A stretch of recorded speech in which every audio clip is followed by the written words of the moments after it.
My name is Lauren. And I'm Miranda. And we own Flower Power in Pelham Manor. We were here today to talk to the culinary class with Chef Cohen. It's like your second largest restaurant. Do you plan to expand over to California? Maybe one day. So right now we're sort of in the phase where Laura and I go to work and we do labor in our own business every day. We are not at the point where we have like a large enough team, we're able to afford a large enough team where we don't have to worry about production at all. So we do like business end things, you know, like financials and HR and hiring and all that stuff, and then we're also still producing, which is a lot. It consumes a lot of our lives. I think if we could open up another location, that would be great, but we don't want to take away from, you know, how special our store is. We were both born in New York, you know, we love the community, we love being here, and it kind of makes us special, like for people to want to order from us or want to come to the store. Like, and we have people who come and they're like, I'm visiting New York, you're 30 minutes from the city, like I'm taking the train or I'm taking an Uber, and like we've had people visit from California, from PA, like when they come and travel, they're like, oh, there is a place. We're not as iconic, I feel like, as some of the like older New York like destination bakeries yet, but we're getting there. We're getting there. But I think we'd probably want to just stay in New York and let the people come to us or ship to them. Yeah, when you open a second location, you want to have a core team of at least, I would say, like a front of house manager, an assistant manager, a head baker, and maybe a production baker or a custom, like a cake decorator, something that you can remove from your original location and send to train a whole new team. Yeah. And we're just very small now, so removing those people from our day-to-day operations would mean we'd have to like close this location to do that right now. Yeah.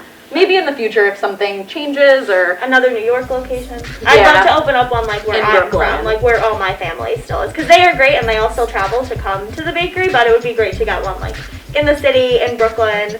I feel like it would do really well. But down the line, 5-year plan. We do breakfast items. We do croissants, scones, biscuits. Our banana pudding is very popular. Our banana bread. I could say it's amazing about it. Banana bread. We're more of an American style bakery. We're not your classic Italian. We don't do cannolis or a lot of like that cream-filled whipped cream cakes, things like that. We do cupcakes, cakes also, which are super popular. Yeah, our custom cakes and our case cakes have started to grow in popularity. When we first opened, I would say we didn't sell anything larger than a 6-inch cake, probably because of COVID, until about May, June. And then that's when events opened up for that like brief 4-week period of time where everything felt normal for a hot second. And they got very popular then, and then we kind of moved into pie and cookie season in the fall for us. So we do that, but definitely now like we do a lot of dessert tables, custom cakes, custom cupcakes, things like that. Yeah, mostly American style. We're not doing anything classic French outside of a croissant. What led you to Johnson & Wales? Like, what was your path, in a sense, to Johnson & Wales? I mean, from a young age, I always was very interested in cooking. I like loved when we got the Food Network at my house. That was like the most exciting thing to happen to like me at the age of 8. And I always just, you know, really enjoyed baking with my mom. Like Miranda and I are both Italian. We grew up in the kitchen basically with family, especially around the holidays. And then when I got older and I figured out that like I could do this for a career, like I could actually do this, my parents helped me like look for some culinary schools. I explored my options because I wasn't big on leaving home. Rhode Island was a little far for me, but when I visited Johnson & Wales, I also went to visited CIA to compare the differences. There was just something about Johnson & Wales. It was a nice college experience, but also a good education for what I was looking for. You know, they had the food service entrepreneurship, which was important to me, and then I also could be in the kitchen learning pastry. And I just kind of decided like this is where I want to go. This is the path I should take. Yeah, I think I was similar when I was younger. Like I really loved cooking and baking. I grew up basically being raised at my grandma's house. Like while my parents went to work with my cousins, and we spent a lot of time making pasta, like baking from scratch with her. And then one day, I think I was in 8th grade, my friend's mom came home and she was talking about, she was actually attending CIA as like a continuing ed program. She wanted to become a private chef. And I looked at her, I was like, wait a second. You can go to school and your class will be cake decorating? And I really didn't like school. I was not a model student in high school. So knowing that I could go to school and not have to sit in a classroom in a traditional sense really appealed to me.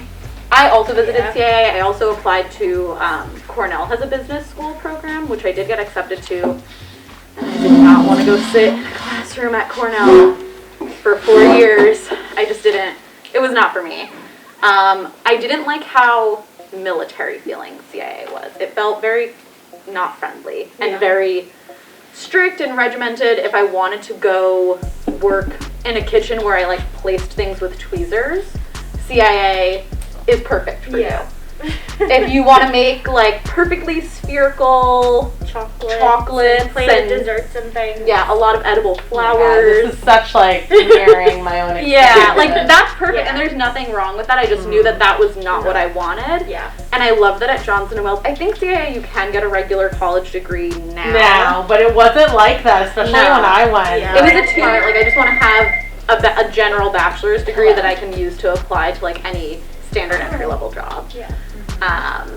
The only thing I wish I did differently was I wouldn't have met Lauren if I did this, but I wish I had attended community college to save some money. Because you can essentially get a basic associate's degree at WCC now, and that will save you a lot of money and a lot of pain with student loans. And we have a relationship actually with WCC. Yeah.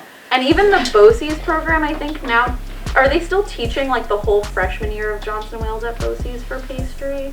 I don't know, but so what they do at BOCES, they're actually like we're mirroring what they do. So instead of like students going off to BOCES, that's actually what we do here. Yeah, so you know. I remember when I was applying to college, I wasn't given the option to do the 2 years at BOCES, but if I had, I could have entered Johnson & Wales as a sophomore. Okay. With the way that things They have an transferred. agreement, so certain schools, like we have agreements with certain schools that if students take credits here, it counts for credits there. Yeah. So it depends on how the high school or BOCES works with the college. It's called an articulation agreement. Okay. Yeah. So if you have that established, then you can essentially go and then walk into the college with, in some cases, associates. Yeah, we have a relationship with the Monroe College in Rochelle, which has a great culinary program.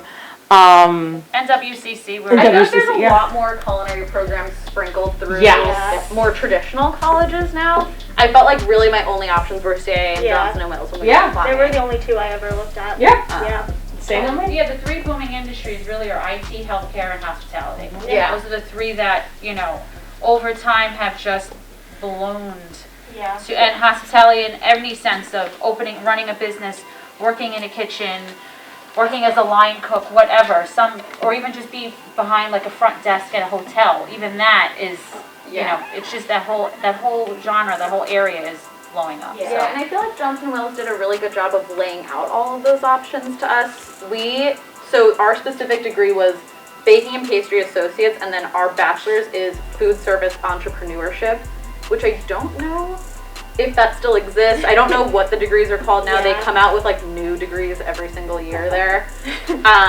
But it let us, we did a lot of accounting classes, we did economics classes, we did a marketing class, which was very useless. It was like a woman twice our age trying to tell us how to write an Instagram caption. I was like, you're not doing this right. Like, please stop. Cringy, but there was a lot of insight into what it took to run a business, which I felt like was really helpful, because if you just did the 2-year culinary program, you'd be the ideal candidate to go work for someone else. Yeah. But you wouldn't necessarily be prepared to do your own business. Yeah. Or even do higher level management for a business. Yeah. I don't think you'd really leave prepared with just the food service degree. And the internship opportunities that the colleges give you also is really great. Yeah. We were required to do one internship for our culinary program, which is an 11-week, 20 hours a week? 40 hours. 40 hours, yeah. 40 hours a week, where we worked at a business, and then one more for our entrepreneurship degree. Lauren and I really didn't like our entrepreneurship classes that much. They felt a little outdated, so we actually spoke to our department head and were able to swap out classes for additional internships, which was really helpful and was a big lesson in, advocating for yourself at a college level, because we were sitting in this class and our entrepreneurship professor was very old. He was ex-military. He still had a flip phone. This was like 2016. Like this, we didn't go to college that long ago.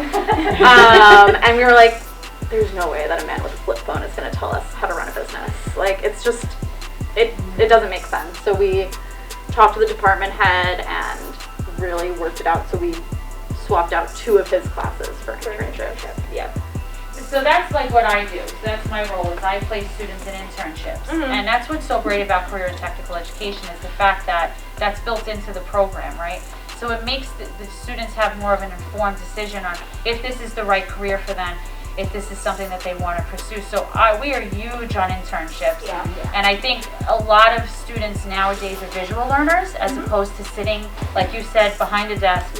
You fall asleep. If you're hands-on and you're touching and feeling and seeing, I think there's a better connection with what you're learning as opposed to sitting behind a desk. So I agree with you completely. And I'm so glad you said self-advocacy, because as a counselor, that's what I'm working with the students. It's hard. Because the thing is that I think when we don't realize what a voice we really have in education as we leave high school. I mean, even in high school, you guys have voices, and we want you to have your voice, and we want you to ask questions. And I really do think that especially when you're paying for education, it's very important that you say, hey, this isn't working for me, or can we do more of this? And that when you go off to college or trade school or even in job training or your first job, you want to be able to communicate. And these lovely ladies, I mean, yes, they haven't been out of college that long, and they are communicating to all of you.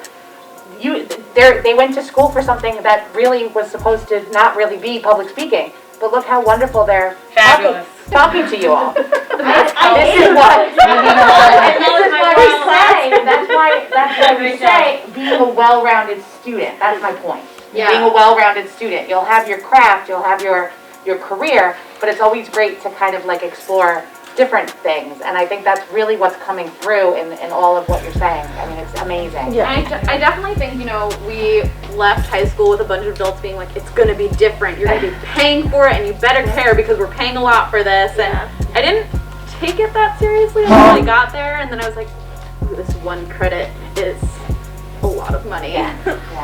Johnson Wales isn't a state school, so it is a private university, which is much more expensive. There's no in-state tuition or anything like that. So it was an expensive choice, and I just remember one day having the realization in class, like, I have to start caring.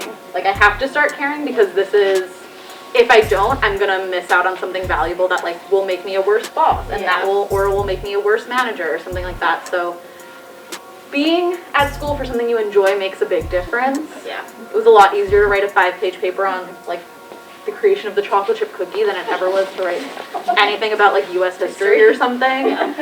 So that helped, but you really do have to self-motivate and self-advocate because no one will care besides yourself and maybe your parents. If they're helping you pay for college, they'll probably care a lot. But I think it's also important too, like, I think if, you're interested in opening your own business, even if it's not food service or hospitality related, to notice, like, look at all the different classes that they had to take, like, and all the different, like, avenues they went down, the marketing, the entrepreneurship, the business classes. Like, it's not just about, okay, I'm really good at something, I'm going to try to make it into a business. Like, you're doing HR, you're doing the hiring, you're doing the supervisory, you do everything in your business. You're doing the accounting, you're doing, the cleaning, you're literally doing everything. It's a lot. It's a lot, and especially going from being sort of the second or third in command at a business where you're like, that's a hard decision, I'm gonna kick it to you, and like, they can't do anything, it's their business, now it's kicked to us, and it's, we're the ones that have to make the decisions. and sometimes they're hard to make. We fired someone for the first time last year, which was Not fun. not fun, Very stressful, but awkward, worse than public speaking. But you have to make those important decisions for your business. It's your business. No one's going to care as much as you about your business. That's also something that's really important to learn. Miranda and I keep telling ourselves that all the time because we have employees, but this is our baby. We put everything into it. No one's going to understand it as well as you, so it's very important to communicate that to your employees, but also have a little bit of understanding. Right. When- Your name is on the LLC. Right. Your name is on the lease. Exactly. Like when someone takes a cake home and like someone didn't rotate it and it didn't get thrown out because it maybe should have been passed for like staff snack or someone to have for their birthday at the bakery. And they're like, the cake was a little dry. Like we kick ourselves. We know that it's technically our employees' responsibility to keep track of this, but it's our responsibility to manage our employees. Yeah, it's a reflection on us. And from the start of the bakery, there's just a lot of checklists now. Yeah. A lot of checklists, a lot of initial who checked this, and it's hard, but it's worth it. Can I ask you, so one of the things that we focus on with work-based learning is the soft skills, one of them being communication now. You say communication for yourself, how do you guys communicate? Do you ever butt heads? Do you have a certain idea? Does she have a certain idea? How do you work through those? I think Miranda and I... We're very unique in the sense that we were best friends before we became roommates, and we stayed best friends as That's roommates. impressive. Yeah. And then we left college and like missed each other.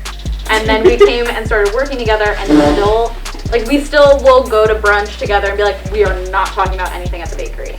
There's still other things that go on in your life after you start a business, and it's really important to keep that. And have a I hobby. think we each have our own like strong suits, which I think is why we balance each other out. So while Miranda's like super creative, she's very good with social media. I'm awful with social media. Yeah, but Lauren is organized. Lauren will have a spreadsheet that will convert and do math, that will then convert and do ordering. And I look at it and I'm like, those are numbers. So we're very fortunate to have each other so we can like share the workload, and we balance each other out pretty well. I mean, we don't ever super butt heads, but I feel like sometimes We have different ways that we would of approach doing it. things. And then everything ends up sort of being a compromise. Yeah. Which is what's nice about having a partner who is not silent.